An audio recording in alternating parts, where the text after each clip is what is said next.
ऐका ना, तुम्हाला चॉकलेट केक खायची इच्छा होत आहे, घरी ट्राय करून बघायचं आहे, तर ही रेसिपी तुमच्यासाठी आहे. आज मी तुमच्यासाठी घेऊन आली आहे मिनी चोको लावा केकची रेसिपी.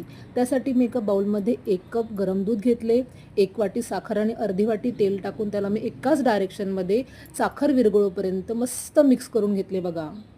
तुम्ही एकदा मिनी चोको लावा केक घरी करून बघा. खूप छान रेसिपी आहे, झटपट होणारी रेसिपी आहे बघा. आपलं साखर मस्त विरघळलेली आहे. नंतर एका बाउलमध्ये मी चाळणी ठेवून त्यामध्ये मी 1 वाटी मैदा, 1 चमचा चोको पावडर, अर्धा चमचा बेकिंग पावडर दाखवते तुम्हाला मी बघा. अर्धा चमचा आपल्याला बेकिंग पावडर टाकायचा आहे आणि पाव चमचा आपल्याला बेकिंग सोडा टाकायचा आहे बघा. बघा, पाव चमच्याचं पण थोडंसं कमी आहे. बेकिंग सोडा टाकायचा आहे. सर्व ड्राय इन्ग्रेडियंट्सला आपण चाळून घेणार आहे बघा. मी बाउलला पकडूनच चाळत आहे.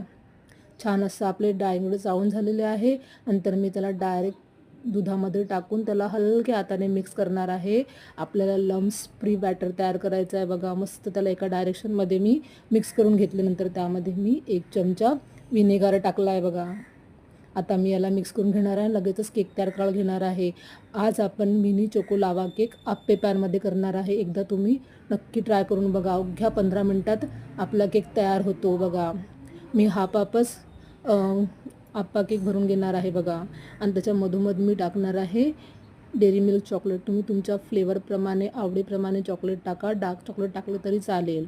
नंतर परत मी त्यावर बॅटर टाकून बघा मस्त चॉकलेट फिल करून घेणार आहे बघा.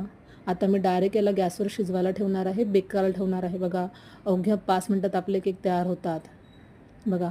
छान केक झाला ना तयार, मस्त छोटू छोटू मस्त झाले. आता मी याला पलटून घेणार आहे आणि त्याला परत मी 1 मिनटासाठी शिजवायला ठेवणार आहे बघा. थोडं नरम आहे ना बघा, तुम्हाला दाखवते मी. थोडे नरम आहे. आपण याला परत शिजवायला ठेवूया, म्हणजे बेक करायला ठेवूया बरोबर. हां, आपले मिनी चोको लावा केक तयार झाले बघा. तुम्हाला दाखवते मी. छान असे केक तयार झाले. असेच मी बाकीचे ते केक पण तयार करून घेतले बघा. आता मी तुम्हाला एक केक फोडून पण दाखवणार आहे बघा. छान असे केक झाले आहे ना तयार. एकदम जबरदस्त टेस्ट लागते बघा. आता मी तुम्हाला दाखवते आतमध्ये बघा. चॉकलेट मेल्ट पण झाली आहे, थोडी चॉकलेट बाकी आहे. खाताना छान लागेल. आजची रेसिपी तुम्हाला कशी वाटली मला कमेंट करून नक्की सांगा. भेटू नेक्स्ट व्हिडिओमध्ये. Bye bye.